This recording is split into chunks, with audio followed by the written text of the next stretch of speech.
name is Julia. Um, I am a current pharmacy resident at North Country Healthcare, and I am excited to talk with you all today and this part of your diabetes session and talk more in depth about medications that we can use in diabetes.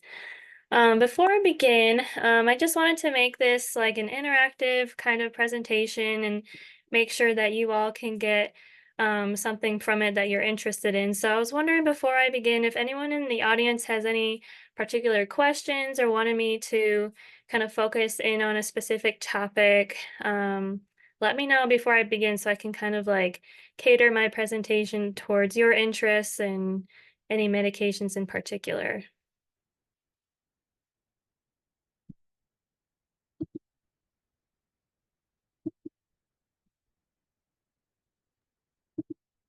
And that's okay. If you don't have any specific things that you're interested in right now, I'll still be pausing and stopping for any questions throughout the presentation. So if you do think of any questions later, feel free to stop me or just call out your questions and we can go over that. I can try to answer that to the best of my ability. I do one question as Yeah. I w- one I would kind of like to know more about also for me and like for our participants might be like Ozempic. Okay. Uh, Yeah, definitely. Okay, I'll write that down. Thank you. Yeah. Yeah, that's definitely something we'll go over later in the section because I know that's a big medication right now, very popular out in the news and social media. So yes, we would definitely go over that one. Anyone else? Anyone else have any specific interests or questions they have before we get started?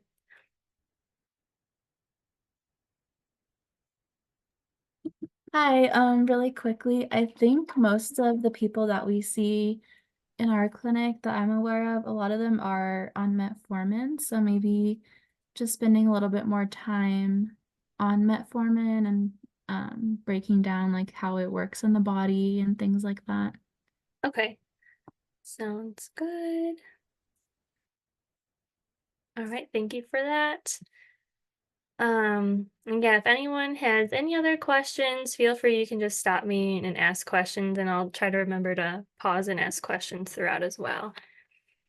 Okay, so so starting off, I'm just gonna go over a broad like treatment overview, just kind of looking at all the things we think about when looking at diabetes and how we treat it. So today we're going to be focusing on the medications, but just wanted to give a brief overview, which I think you guys have already gone over in a previous session regarding like lifestyle management and modifications and how we can bring down our blood sugars like more naturally through our diet and exercise.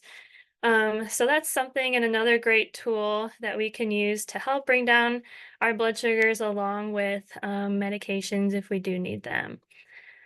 So for today's session, we're just going to be focusing on the medications in particular. We're going to be going over our oral medications, for example, like metformin, glipizide, Ozempic, etc. And then we're going to be going over insulin as well. We're going to be going over the different types of insulin and how they work to bring down our blood sugars in the body. And then one other session that you may have already gone over, but just to kind of tie everything together. So with our medications and how we can kind of monitor how they're working for each patient is looking at either our A1C test or our daily finger sticks.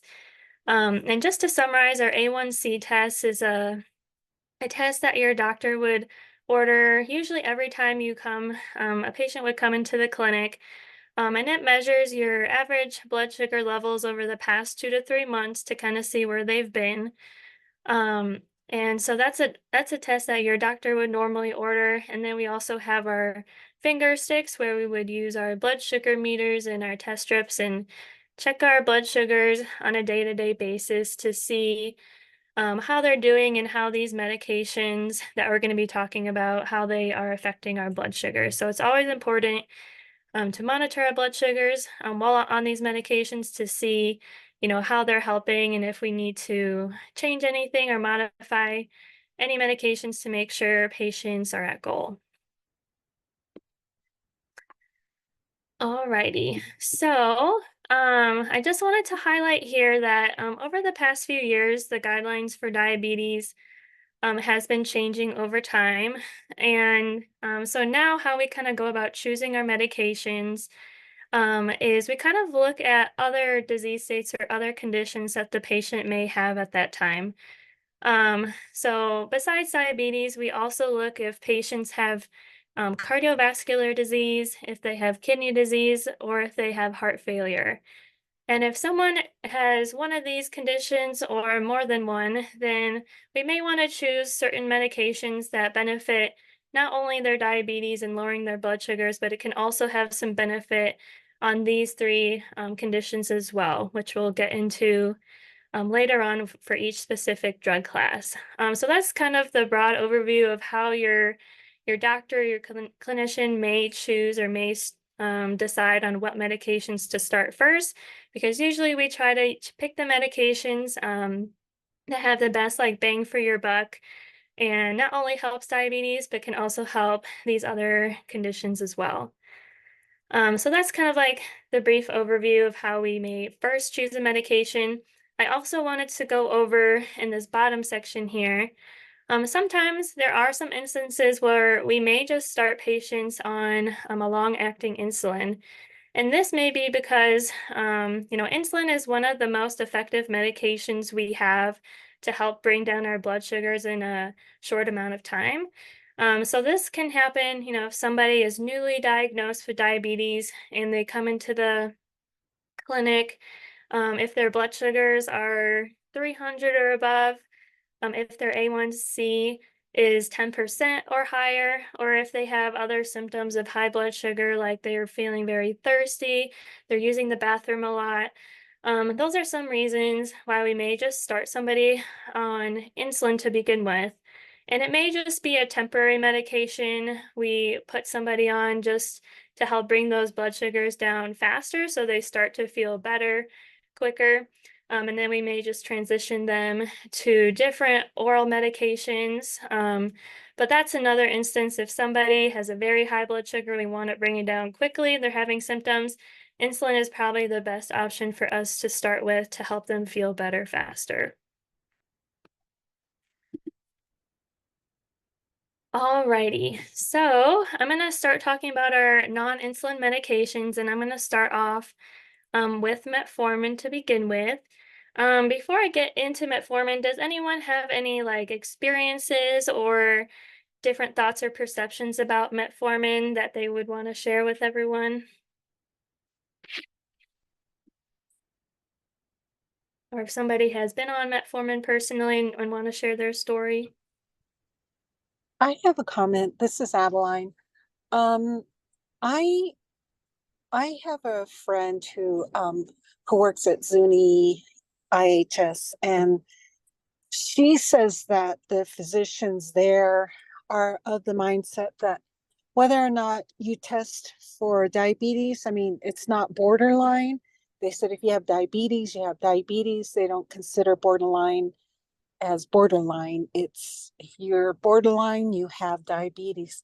And so what they recommend is for the patients to get on metformin and then that enables the patient to regulate their sugars and helps them lose weight. I don't know if that's sometime a method used by some physicians or clinics. Okay. Are you talking about like starting metformin before they have like a diagnosis of diabetes? Is that what you're talking about? Or before they have, I know this isn't the correct term, but like full-blown diabetes where you know, you're you're dependent upon insulin. Okay. Yeah, I think what you may be talking about, and correct me if I'm wrong, is sometimes, before somebody is diagnosed with diabetes, and that's, when their A1C is over 6.5%. Um, there's this period before then called like pre-diabetes, and that's when, you know, your blood sugars are elevated, but not quite the diagnosis of diabetes. And so sometimes doctors will start patients on metformin before their diagnosis of diabetes. And that's usually, you know, to help, you know, lower those blood sugars, and especially if they have other risk factors, if potentially like someone is like overweight, or it has other like family history of diabetes, they may start somebody on that medication. And that's just really to help the naturally occurring like insulin that your body makes just function better to help lower your blood sugar. So it's usually like a shared decision making between your doctor and the patient, whether to start that or not. But usually they just may start somebody on metformin to prevent any like if they have any like risk factors or family history or something like that before actually being diagnosed with diabetes. Thank you for that. Yeah. All right. So let's get into a deeper dive of metformin. So metformin is, you know, one of those medications that we start, it's probably one of the first medications we start patients on when they're first diagnosed with diabetes. It's a medication that's been around for quite a long time, and it's very safe and effective in lowering our blood sugars. And so how it works is it helps that insulin that our pancreas makes in our body function better. It just helps the insulin become more sensitive and helps to lower your blood sugar. It also lowers the amount of sugar that your liver produces or pushes out into the body, and lowers the amount of sugar your intestines absorb as well. So it's a great medication to start patients off on because it's generally very well tolerated, not too many concerning side effects. The only thing to really note about this medication is it can cause some stomach upset, such as like nausea is very common, diarrhea. It can cause vomiting if, you know, the stomach upset is severe enough. And so usually what I like to tell patients if they are having that kind of stomach upset is to take the medication with a meal or with some kind of food when you do take it to kind of help with to reduce those stomach side effects. In addition, there's kind of two forms of metformin you can get. One of them is like an immediate release, and the other one is an extended release. And the extended release formulation usually helps to reduce those side effects as well. So overall, this medication is one of the first we put patients on because it's generally very affordable. It is effective at lowering our blood sugar. And it's generally well tolerated except for that stomach side effects that it can sometimes have. So that's just a little bit about metformin. Usually one of the first we usually go to for medication selection for diabetes. And so now for some of the medications, sometimes we have patients in the clinic that ask frequently asked questions. So I kind of wanted to see if we can do like a true false kind of game with everyone for certain medications. So there's some questions for metformin here, true or false. And so the first one is, does metformin cause any kidney damage? Do you guys think that's true or false?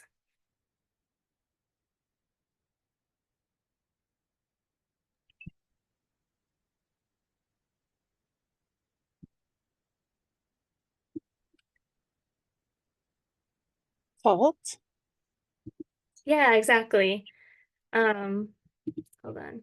Yeah, so that question is false. Metformin doesn't cause kidney damage, and it's not a side effect of metformin. Usually what can happen in diabetes over time is that if somebody has had diabetes for, you know, over a long period of time or like decades, or if somebody has had very uncontrolled or high blood sugar of diabetes for a long period of time, what can happen is that that high blood sugar can damage our organs over time. And so one of those is the kidney, as well as like it can also damage like our heart, our nerves, things like that. So metformin is not a cause of kidney damage. But it is, if somebody does have kidney damage, it's always a good idea to let your doctor know so they can appropriately dose for the correct dosage of this medication. Alrighty, the next question, does metformin cause liver failure? What do you guys think? True or false?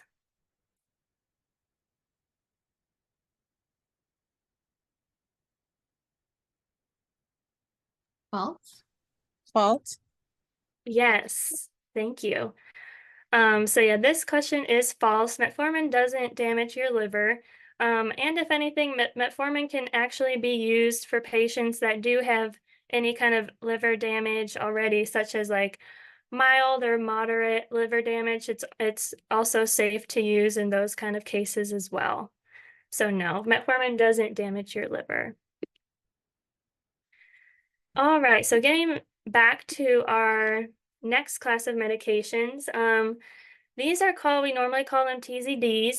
And how it works is it helps our body respond better to insulin. It's just a once a day tablet, and it's overall very well tolerated. The only thing to look out for is we wouldn't want to use this medication for anyone with heart failure because it can cause like some swelling of the legs or edema. And we especially don't want that for our patients with heart failure. But some medication in this class you may be familiar with is pioglitazone, also called Actos or rosiglitazone.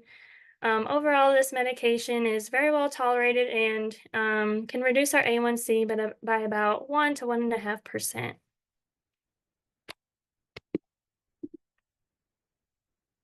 All right, and then our next medication class is called SGLT2 inhibitors. These have been kind of come out in the past like decade or so, and they're all still brand name drugs, so they can be a little expensive if insurance doesn't cover them. Some of the names in this class are Jardiance, Farxiga, and Invokana you may have heard of. And how this medication works is that it helps to lower the amount of sugar your intestines absorb, and it also helps to get rid of the extra sugar in your body through your urine. So because of this medication, it can cause some increased urination. So I always like to tell patients to take it in the morning so it doesn't really bother you with, using the bathroom during the evening when you're trying to sleep. Also with this medication, since it kind of helps the body get rid of the extra sugar through your urine, it can cause an increased risk of any yeast infections or urinary tract infections. So always, practicing good hygiene while on this medication. And then lastly, since this medication can kind of make you pee out that extra sugar, it has that diuretic effect. It's really important to make sure to stay hydrated on this medication because if somebody doesn't drink enough fluids and they get dehydrated, something that can happen is called euglycemic ketoacidosis. And what that means is it kind of can make our body go into more like an acidic state. And so if anyone does get sick on this medication, we always tell our patients to stop taking it while you're sick, just to prevent any dehydration and any dehydration, or also preventing your body from going into that too acidic state while on this medication. Other than that, you can also see on this slide that there are a lot of different benefits for this class of medication. Some of the benefits that it has is it has some kidney protection. It also has some benefits for heart failure. And of course, it does a great job at lowering our blood sugars. It also has cardiovascular protection, so decreasing risk of like heart attack and stroke. And because it has that diuretic effect, it can help lower our blood pressure too a little bit. So overall, this medication has a lot of benefits. It's one of our newer classes of medications, and it's a tablet that someone would take every morning. And so, yeah, it does a great job at lowering our blood sugars by getting rid of it through our urine. Any questions about this class of medication or anything I've gone over so far?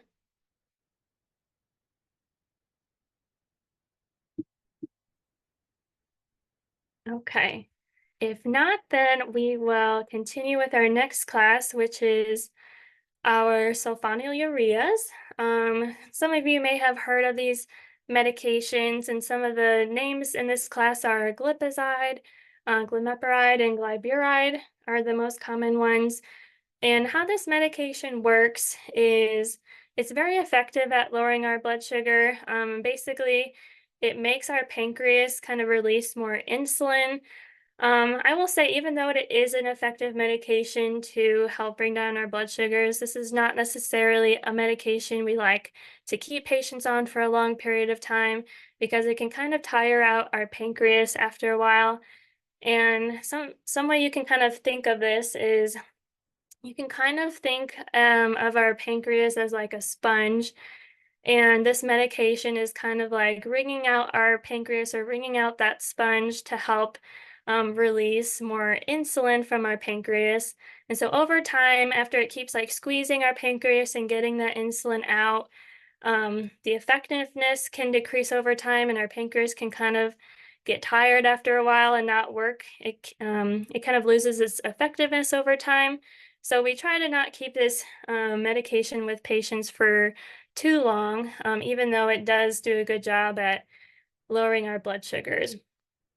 And because of its effectiveness of decreasing our blood sugars, it does have a higher risk of hypoglycemia or lowering our blood sugar too much. So, when on this medication, we always like to emphasize with patients to always check your blood sugar when you feel off, especially if you are having any symptoms of low blood sugar like shakiness or sweatiness.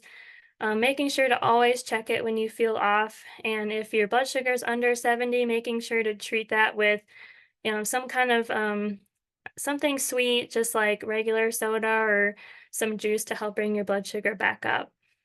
But yeah, so this is sulfonylureas, a medication that is very effective at bringing down our blood sugar, but the effectiveness can decrease over time. So something to keep in mind when starting on this medication.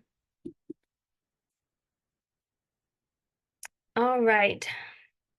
And our next class of medications are our DPP-4 inhibitors, and some medications you may have heard of in this class are Januvia. It can be also Tradjenta or Onglyza are some of our common ones in this class. This medication just works to help your pancreas release more insulin and be more effective to lower our blood sugars. This medication is taken just once a day, and it's not our most effective medication at decreasing our blood sugars. As you can see at the top, it only reduces our A1C by about 0.5% or maybe 0.7% at most. So it's a very well tolerated medications, not many side effects to note for this one. The only reason why we wouldn't use it is if somebody has had pancreatitis in the past. We wouldn't want to use this medication in those patients, but other than that, it's very well tolerated, and it's just usually a medication we may add on to other oral tablets used to lower our blood sugars. Alrighty, so I know there's a lot of words on this slide, and I think this slide is important because it talks about one of our more popular classes of medications. The official name is our glucagon-like peptide or GLP-1 receptor agonist. And I know some of you were interested in hearing more about this because some of the medications in this class are Ozempic, Trulicity, Victoza. Those are some of our brand named of medications in this class.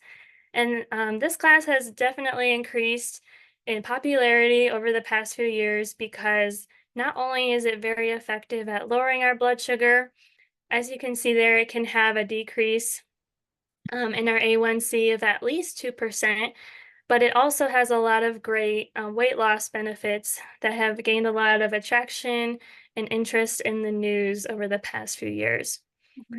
So how this medication works is it helps your body release insulin when needed. So unlike our sulfonylureas that I talked about before, it's just going to tell your pancreas to release more and more insulin, no matter whether you've eaten a meal or anything sugary or not. This medication is really smart on how it works because it only tells your pancreas to release that insulin when you've eaten a meal or when your blood sugars are high. And so because of that, it has a low risk of hypoglycemia or making your blood sugars go too low. Another way it works is it helps slow down your stomach and how quickly your stomach empties, and it also makes you feel fuller longer. It also kind of communicates with your brain to tell you that you're full as well. So kind of going along with that, it does have that weight loss benefit because it kind of talks to your stomach and makes you feel fuller. So some patients feel like they don't need to eat as much in order to feel that to feel like they're full. Some other things to keep in mind is it does have some stomach side effects like decreased appetite that kind of goes along with the weight loss. Also nausea, diarrhea, constipation, and sometimes vomiting as well can happen on this medication. And usually what I've, heard from patients is usually these side effects will kind of go away after a few days after your body starts to get used to this medication a little more. And I always try to tell patients they can try eating smaller, more frequent meals to reduce that nausea compared to if they were to normally eat their larger meal during like dinner or something like that.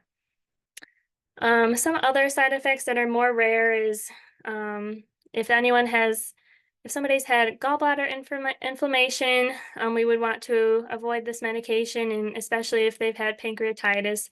And these are all rare things, but if anyone does have any severe abdominal pain, it's always important to go seek care for that. And just like our SGLT2 medications, these class also has a lot of benefits. Not only does it help with it's very effective at lowering our blood sugar and can have that weight loss benefit, but it also has some protection for our kidneys and protection against cardiovascular disease too, kind of reducing the risk of heart attack and stroke. So yeah, I know there's a lot of information on this slide. Does anyone have any questions about any of these medications like Ozempic, Trulicity, Victoza? Anything else I can answer for you guys?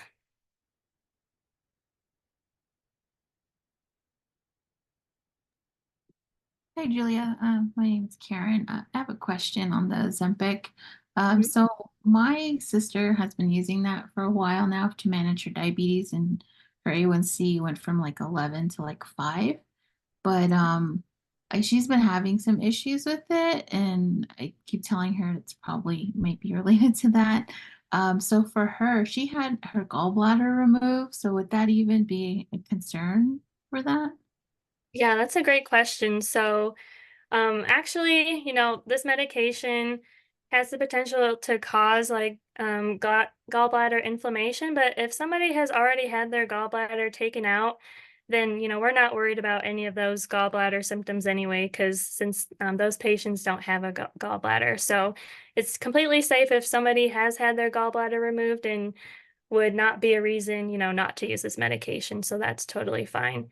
And then regarding those side effects, side effects can develop, not only at the beginning when first starting a medication, it can happen later on, or especially if we're, increasing the dose of this medication. So for that in particular, if it's something that's very bothersome for a patient, there are other, sometimes we may, try other options as well. If it's something they just can't tolerate, if they're having a lot of nausea or vomiting, just because somebody doesn't tolerate, one medication in this class doesn't really mean they won't tolerate, a different one. So for example, if somebody's on Ozempic, I've had, some patients that have been on a medication, but, switched to a different one. And, they didn't have any side effects with that medication. So I would say if someone is kind of struggling with side effects on a medication, but are still getting those benefits from it, just seeing if maybe they could, if their insurance will let them try a different medication, and seeing if those side effects get any better from a different medication in that class. Okay, got it. Yeah, just because seeing her go through that, I'm like, I know Ozempic was offered for me, but I said, I think I'll wait. Okay, thank you for that. Yeah, no problem. And yeah, we usually just start at the lowest dose for these medications, and we'll titrate them up slowly just to make sure patients are tolerating it okay. But yeah, I would make sure to tell her to let her doctor know about that so she can kind of see like what other options are there for her out there. Okay, thank you. Yeah. All right, so so kind of going along with the true and false questions, I have some for our GLP-1 receptor agonists, and these are the ones in the class for like Ozempic and Trulicity, that sometimes we get asked in the clinic from patients that I wanted to go over with you all today. So my first question for you all is, do you think that GLP-1s, do you think they cause thyroid cancer? Have you heard of that? And would you say it's true or false? False. Yeah, exactly. So, this class of medications, let me go there. Yeah, so this is false. There hasn't been any evidence to show that this class of medications causes thyroid cancer. There have been some studies that have shown it may cause some thyroid cancer in rodents, but it hasn't been proven in humans at this point. There's just been no clinical evidence to show that. So this medication is safe and doesn't cause any thyroid cancer. If somebody or anyone has a history of thyroid cancer in their family, we may try to avoid it just to be on the safe side. But there hasn't been any clinical evidence to show that these medications cause thyroid cancer in humans. All right, and then my second question is, do this medication cause stomach paralysis?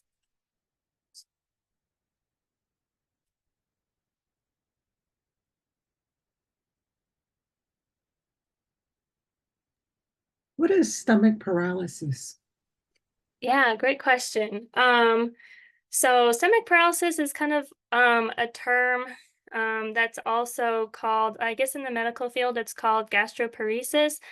And that's just a term where our stomach kind of just slows down to the point where it's very slow at digestion. It's very slow at digesting and just takes a long time to digest our food.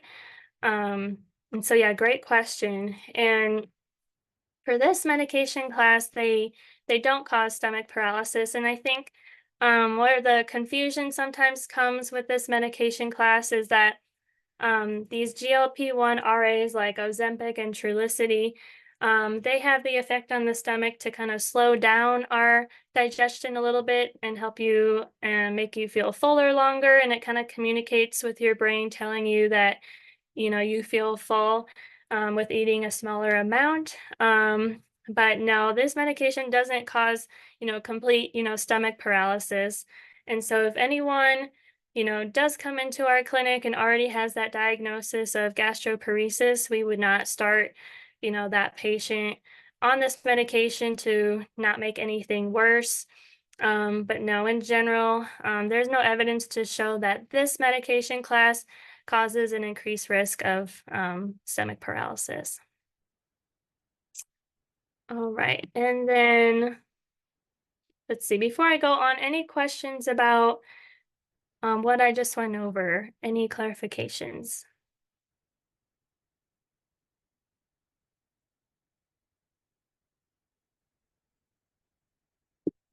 Okay.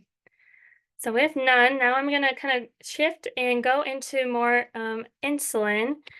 And so this medication, I'm not sure how many of you have questions about it or maybe taking it, but just to give you an overview of how it works is insulin is very effective at lowering our blood sugars. Insulin is probably the most natural medication that we have because it mimics almost identically the insulin that is produced from our pancreas. And so, how insulin works is it helps your muscles and fat cells take in more sugar from your blood and reduces the amount of sugar that your liver makes. So I'm going to be talking about like the two main types of insulin that we normally use in the clinic. And one of them is a long-acting insulin. This insulin, lasts throughout the whole day, and it's injected either once or twice a day, depending on the agent. Some examples in this class are Lantus, Basaglar, Toujeo, Levemir. Those are some of the common names that people may hear if they're on a long-acting insulin. And then we also have our mealtime insulin. And some of the names in this class are like Novolog, Humalog. This medication is injected before meals, usually about 5 to 15 minutes, depending on the medication. And it's used to help lower our blood sugars from that meal specifically. So if we're starting somebody on insulin, we'll always start somebody on a long-acting insulin and kind of see how they do on it. And we'll titrate and increase their dose if needed. If somebody has been on long-acting insulin for a while and we notice that, their blood sugars are still high, especially after eating a meal, we may add on a mealtime insulin. So they'll take that insulin that's shorter acting with the meal to help reduce those blood sugars from the carbs and the sugars we eat from that meal specifically. So with this medication, it can cause some weight gain. And insulin is also very effective at lowering our blood sugar. So it does have a risk of hypoglycemia or pushing your blood sugars too low. So it's always important to check your blood sugars, especially when on insulin, to make sure that the dose is correct for you and to make sure that we don't need to make any adjustments if it's we don't want your blood sugars to go too low. We also don't, if they're too high, we may need to increase the dose. So always making sure to check your blood sugars, especially whenever you feel off or you kind of feel, kind of shaky or sweaty. That would be a good time to check your blood sugars. All right, so going into some true-false questions about insulin.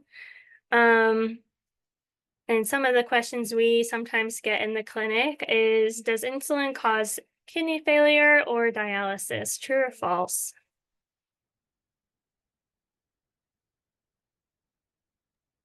False. Yeah, exactly. So, how this question kind of comes around with patients is sometimes they'll see patients that when they're started on insulin, sometimes they have like worsening kidney function, or they'll see them on dialysis. And insulin is a safe medication, and usually it's the only medication we can use if somebody is on dialysis because it's safe for the kidneys and it's not going to cause any kidney damage. And sometimes another perception and something to keep in mind is, kidney failure and kidney damage is something that can happen naturally with the progression of diabetes, especially if somebody has had diabetes for a long period of time or have had uncontrolled blood sugars for a while as well. So no, insulin doesn't cause any kidney failure or dialysis, but it is usually the main medication that we would use for dialysis because it is safe for our kidneys in that sense. All right. And then another question sometimes we get asked is insulin addictive? And what do you guys think? Is this true or false?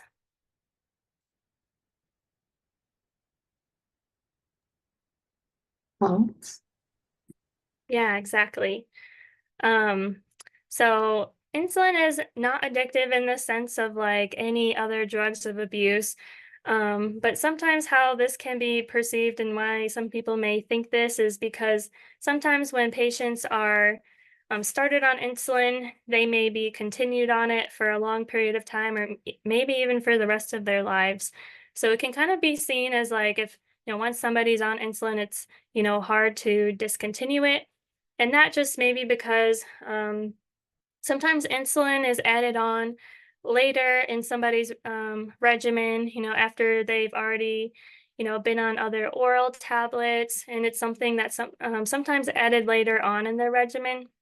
And so over time, our pancreas and diabetes can kind of tire out and not be able to keep up with the insulin demand that our body needs in order to lower our blood sugars.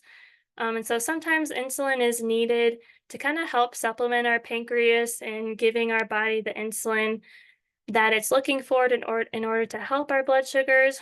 So insulin is not addictive, but it can be a nice tool for us to kind of help out our pancreas and lower our blood sugars. And sometimes over time, our pancreas can get worse, especially in diabetes. And so sometimes that dose may need to be increased over time. So it's not necessarily addictive. It's a really helpful tool to help our pancreas out and give our body the insulin that it needs to help lower those sugars.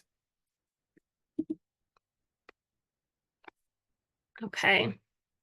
And next question, does insulin therapy mean my diabetes is bad? Is this true or false?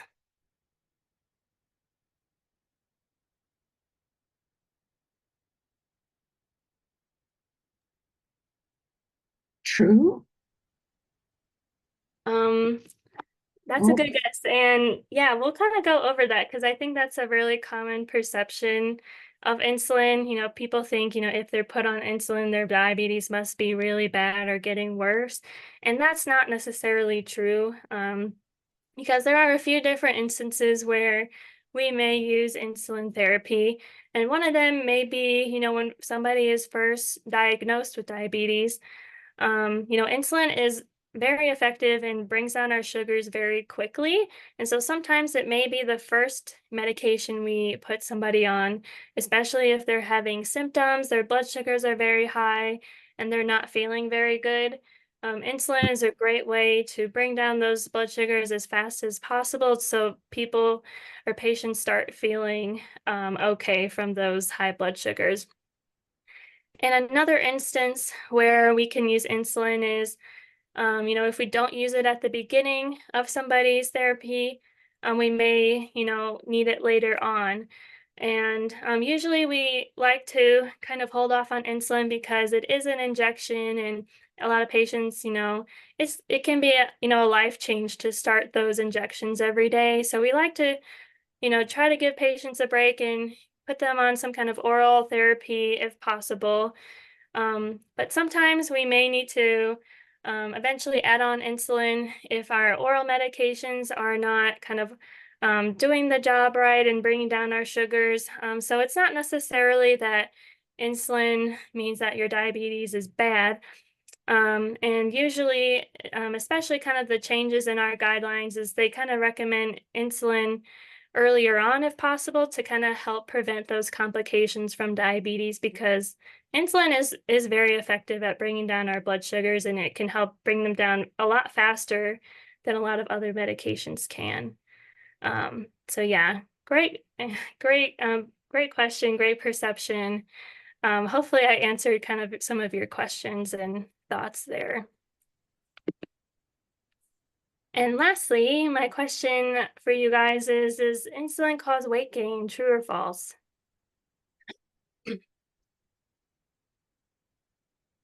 Fault? This one is actually true. It can cause weight gain.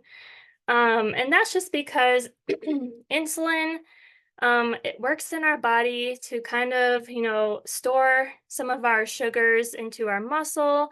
It can store it in our liver. And another way that insulin can store that blood sugar is into our fat cells. And insulin can increase weight gain over time, especially because if, insulin keeps storing that extra blood sugar that our body is not needing, it can kind of build up over time. especially if somebody is consuming more calories than your body needs for energy, and it keeps, putting that into our storage, into our fat cells, and our body is not really burning that or is not using that energy, it can definitely build up and cause weight gain. So yeah, that one. So yeah, that one is definitely true. And then any questions about any of the true false questions that I just went over with you guys?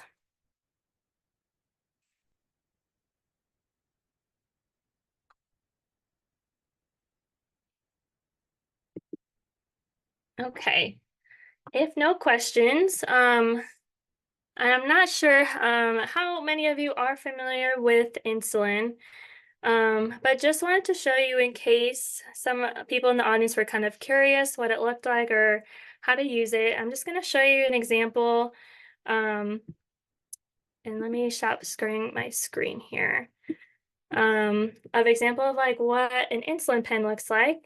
And this is kind of what the pen looks like. This is where the medication is kept. And then there's a little dial here where you would dial up to your dose, and then you would press that button down to inject it. And I also just wanted to show you, what the needle looks like as well, because I feel like a lot of patients, when they're first or they're kind of thinking about, whether they should use insulin or not, a lot of them are kind of worried about the needle and kind of worrying about that injection. So this is kind of like what the pen needle looks like, and you would just kind of twist it on the top here. And there's an outer cap and there's an inner cap, and then you can see there's a tiny, tiny needle right there. And you can kind of see it's, my screen's kind of blurry, but it's actually a lot smaller needle than people would expect. So a lot of the times, it's actually not that scary than people kind of make it out to be. Okay, let me get back to my slides here. I have a question, Julia. Go Can you ahead. tell me how many doses are in that pen? So, it really depends on what you're taking every day. I will say in a box that you get, there's like 5 pens in a box, and that's about 1,500 units. So it will likely last you at least a month, depending on, how many units you're using a day and kind of how that looks like. But whenever you are given insulin, your provider will make sure you at least have a 1 month supply whenever they give you insulin, so you're not running out super quick.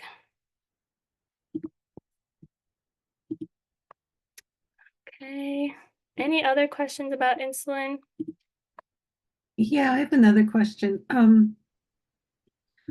I know that our rates of our incidence and even prevalence of diabetes among the American Indian population is pretty high. And I know I read some articles where it's attributed to non-compliance with medication. Why? I mean, is the need? Do you know why patients would not continuously use the insulin prescription? Yeah, I think that's a great question.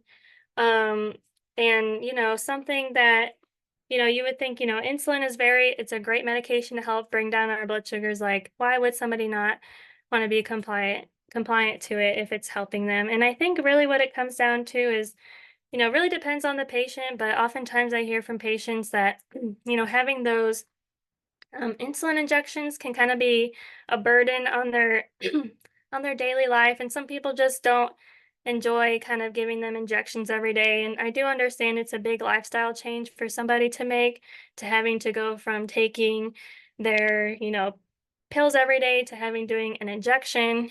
Some patients just don't like that, or just don't appreciate that they have to poke themselves sometimes a few times a day.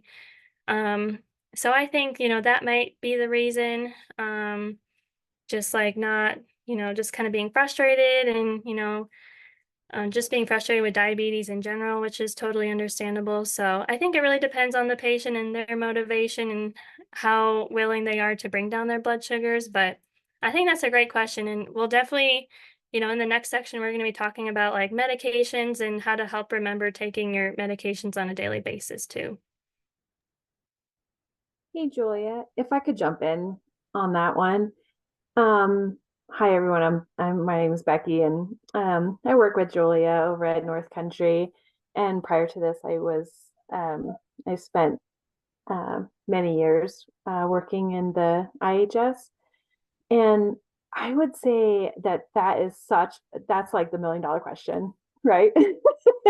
Is how do we get our indigenous populations healthier? And man, if I knew the answer to that, I just think that I think there's so many factors that go into that. Like, we have some patients who don't have a refrigerator, so they can't store, insulin long term. It's like a major problem. That's a major problem.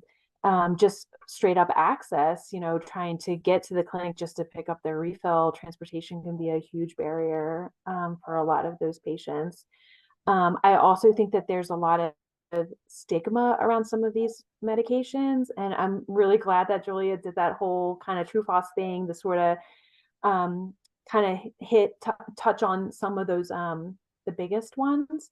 Like what I hear a lot is I don't want to start insulin because my grandmother was started on insulin and then she ended up having a toe amputated, or my grandmom started insulin and then she had to go on dialysis. And so they associate the initiation of those medicines with the progression of the disease, when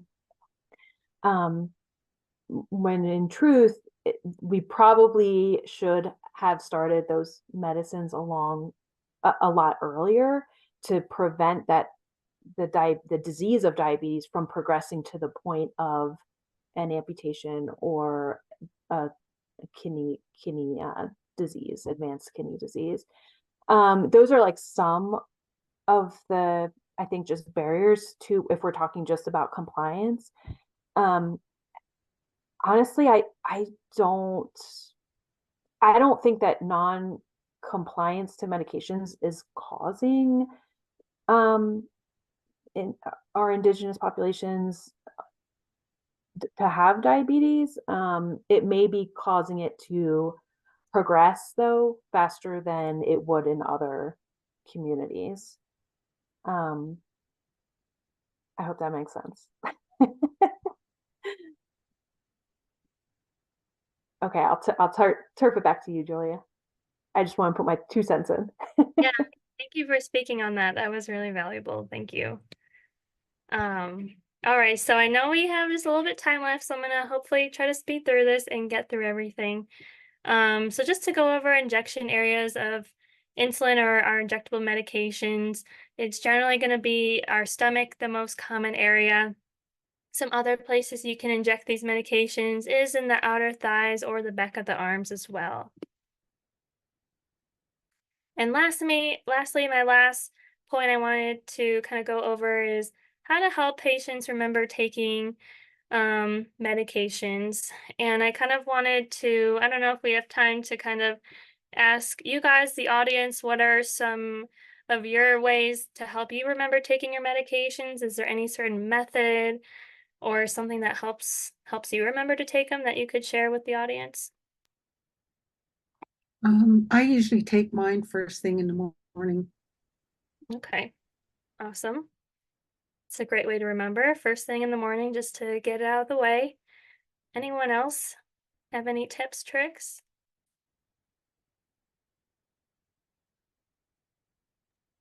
Hi. A lot of our patients, I noticed, like the 7-day like pill containers, and especially the ones that are split into like a morning and a nighttime with like a sun and a moon or something.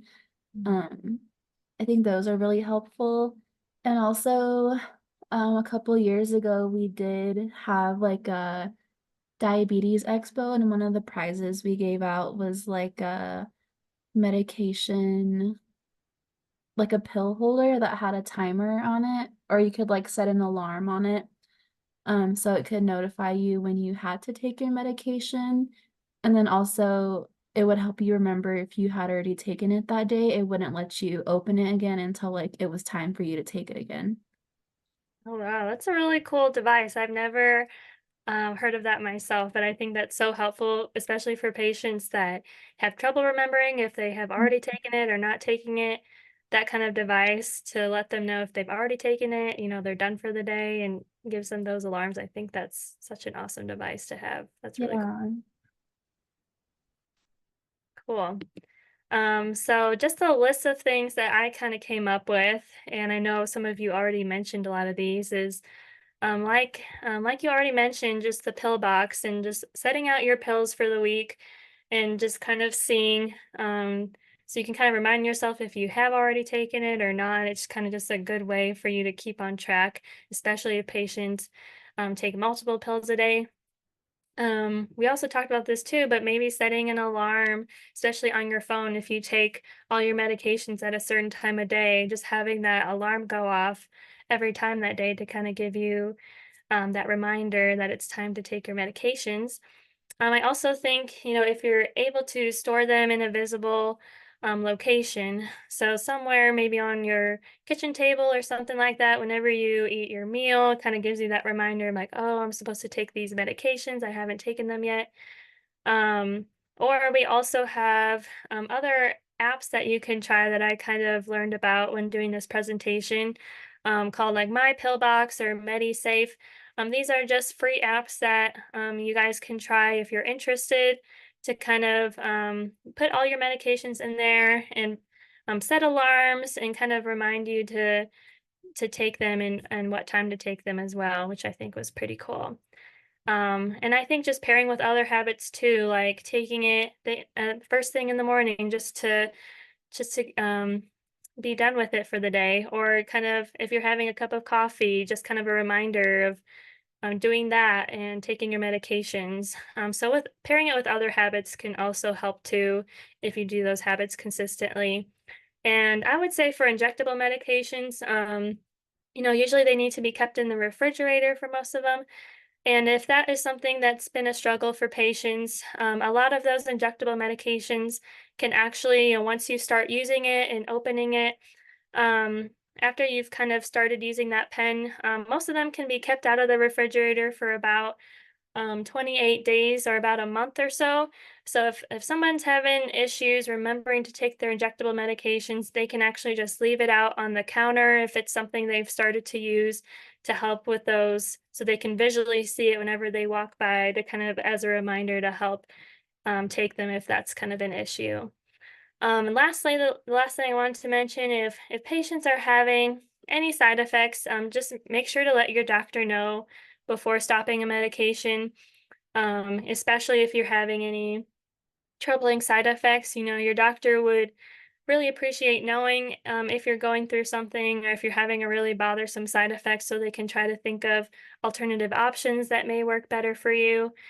So instead of just stopping it, let your doctor know so they can try to think of an alternative that may work better for you and help keep your sugars at goal.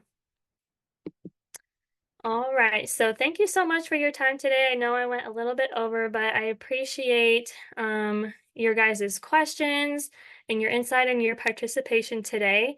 If you guys do have any questions about